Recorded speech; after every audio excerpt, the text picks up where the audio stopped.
দেখেছেন যে তিস্তার পাড়ের মানুষকে বাঁচাবার জন্য ওয়াপদা থেকে কিছু বস্তা এবং কিছু সিসি ব্লকের কাজ করে এটা প্রতিরোধের চেষ্টা করেছে।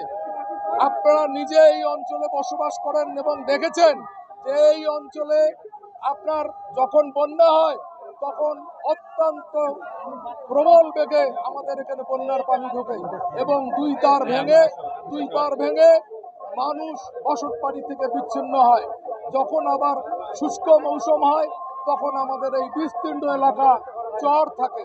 সেই কারণে আমাদের এই আন্দোলন কর্মসূচি মহাপরিকল্পনা বাস্তবায়ন যতদিন পর্যন্ত হবে না অতদিন পর্যন্ত এরকম কর্মসূচি আমাদের থাকবে।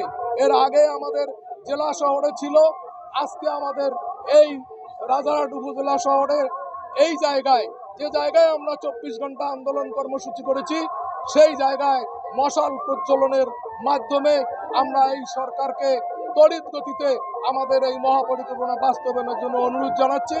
নইলে আমরা আগামী দিনে আরো এর থেকে ক্ষুরোদার কর্মসূচি দিতে বাধ্য হব।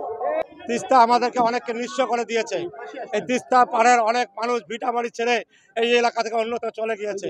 আজকের এই কর্মসূচি আমাদের বুড়িরহাট বাজারে, আজকের এই কর্মসূচি আমাদের মশাল প্রজ্বলন কর্মসূচির মাধ্যমে আমরা জানিয়ে দিতে চাই অবিলম্বে এই এলাকার মানুষের দীর্ঘদিনের দাবি, দীর্ঘদিনের স্বপ্ন, আমরা তিস্তা মহাপরিকল্পনা বাস্তবায়ন চাই।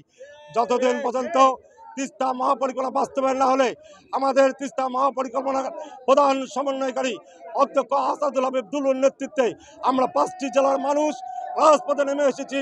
আমরা ঘরে ফিরে যাব না।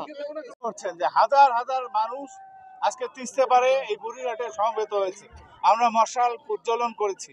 আমরা চিরতরে এই তিস্তা পারে লক্ষ লক্ষ মানুষের এই চোখের পানি আমরা আর দেখতে চাই না। আমরা তিস্তা মহাপরিকল্পনা বাস্তবায়নের মাধ্যমে এই অঞ্চলে তিস্তা নদীর শাসন এবং দুই পারে যে ভাঙন সেটা রোধের মধ্য দিয়ে এখানে একটা স্থায়ী সমাধান চাই, যাতে দুই পারের মানুষের দুঃখ দুর্দশা চিরতরে বন্ধ হয়। আপনারা ইতিমধ্যে জেনেছেন অধ্যক্ষ আসাদুল হাবিব দুলুর নেতৃত্বে বৃহত্তর রংপুরের 5 জেলায় কুড়িগ্রাম সহ আপনারা দেখেছেন 5 জেলার মানুষ, লক্ষ লক্ষ মানুষ এই আন্দোলনে সম্পৃক্ত হয়েছে।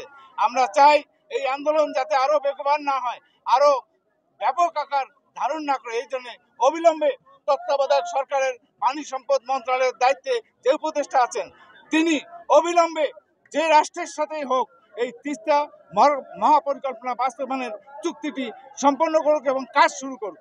গত কয়েক মাস আগে আমরা এই রাজারহাটের বুড়িরহাট বাজারে আমরা 2 দিন অবস্থান করেছিলাম।